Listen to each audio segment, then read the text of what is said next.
सीताराम बंधु।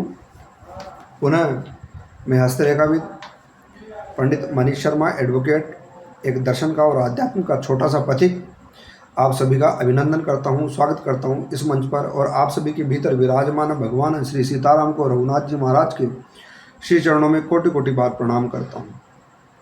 जैसा कि आप सभी को विदित है कि हम इस मंच पर लेकर आते हैं हिंदू वैदिक सनातन धर्म की मान्यताओं के वैज्ञानिक, दार्शनिक, आध्यात्मिक और धार्मिक पक्षों को से प्रस्तुत करना, ताकि लोग उसको समझ सके, धर्म और आध्यात्म को समझ सके।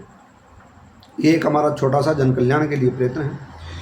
इसी कड़ी में आपको विदित है कि हम श्रीमद् भागवत महापुराण से कभी कभी कुछ अंश धर्म और आध्यात्म के प्रस्तुत करते आ रहे हैं। तो चलिए प्रारंभ करते हैं, वीडियो को अंत तक देखिए। विषय है श्रीमद् भागवत महापुराण का महात्म्य क्या है। तो यतो धर्म ततो जय, जहाँ धर्म है वहीं जय है। तो श्रीमद् भागवत महापुराण का वस्तुतः जो महात्म्य है वह है जीव को धर्म और अधर्म का ज्ञान कराना, जीव को विज्ञान और तत्व के दर्शन कराना, और इसके अलावा सबसे बड़ा लक्ष्य है जीव को मुक्त करना। आज आप सभी के सहयोग से और भगवान परमात्मा रघुनाथ जी के महाराज की कृपा से मेरी श्रीमद् भागवत महापुराण पूरी हुई है। इसके द्वादश स्कंद के अंतिम अध्याय अर्थात 13वें अध्याय के श्लोक नंबर 12 में इसका जो मूल महत्व है, महात्म्य है श्रीमद् भागवत महापुराण के पाठ का, श्रवण का, उसको बताया गया है। वह इस प्रकार से है।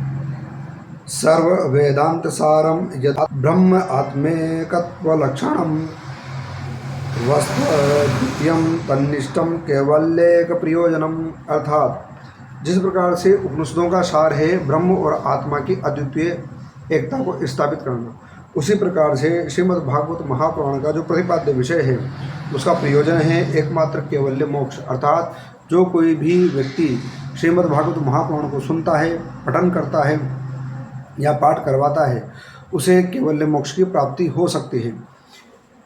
इसके अलावा श्लोक नंबर 18 में इसी प्रकार से आया है, कहा गया है जो इसका श्रवण पठन और मनन करता है उसे भगवान की भक्ति प्राप्त हो जाती है और वह मुक्त हो जाता है।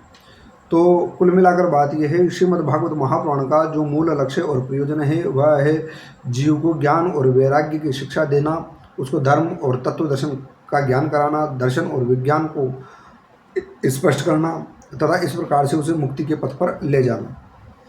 तो कई बार लोग पूछते हैं कि साहब जो एक यहाँ पर आपके समक्ष बहुत अच्छा विषय रख रहा हूँ कि जो पितृदोष है उसका निवारण कैसे हो। तो हम भांति भांति के पितृदोषों का निवारण करवाते हैं, लेकिन कई बार पितृदोषों का निवारण नहीं हो पाता है।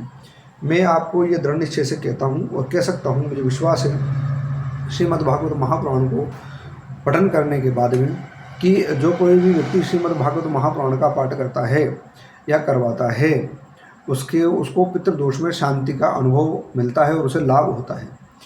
जो कोई भी व्यक्ति स्वयं इसका पठन पाठन करता है उसको निश्चित रूप से प्रतिदिन अगर इसका समय निकाल कर 1 अध्याय या 2 अध्याय जो भी उसकी इच्छा है वैसा पढ़ता है, भगवान श्री सीताराम जी, विष्णु भगवान को, लक्ष्मी नारायण को, शिव शक्ति को और भगवान कृष्ण को, सब देवी देवताओं को, पितरों को और ग्रह नक्षत्रों को, स्थान देवता को, कुल देवता को, कुल देवी को आमंत्रित करके और भागवत महापुराण का सहृदय और प्रेम से ससम्मान पाठ करता है, निश्चित मानिए उसके पितृदोष में कमी आ सकती है।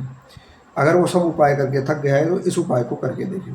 और यदि वह धनवान है तो किसी ऐसे ब्रह्मवेता या ऐसे गायत्री साधक से जिसको तत्व विवेचन हो, जिसको कई वर्षों की गायत्री का अनुभव हो, उससे आप भी बिना नाच गाने के, बिना संगीत के, और हो सके तो संगीत केवल भक्तिमय हो, इतना तक चलेगा, आप पितरों के निमित्त भागवत महापुराण का 1 साल में 1 बार पाठ कराने लग जाएं, आपको कुछ सालों में पितृदोष से काफ़ी राहत और मुक्ति मिल जाएगी।